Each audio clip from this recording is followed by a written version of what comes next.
विदेश मंत्रालय की प्रेस कॉन्फ्रेंस चल रही है, आपको सीधा लिए चलते हैं।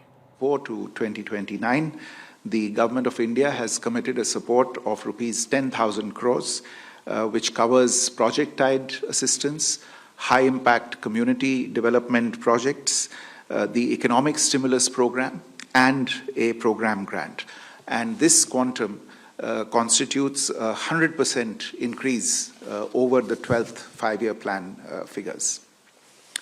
Just a few words about some of the major areas of cooperation. Energy and power is one of the highlights of this particular. Our two governments have successfully collaborated on joint development of 5 hydroelectric projects. These are Chukha, Tala, Mangdechu, Kurechu, and the Punatsangchu 2, which has just been completed very recently. In addition, Punatsangchu 1 is under construction. Apart from this, there are Indian private companies now that are engaging with Bhutanese authorities to develop power projects in Bhutan.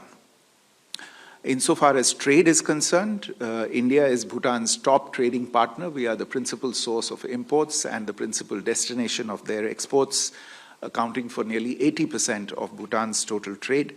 The 2016 bilateral agreement on trade, commerce, and transit establishes a free trade agreement between Bhutan and India, and also provides Bhutan duty-free transit for goods from and to third countries.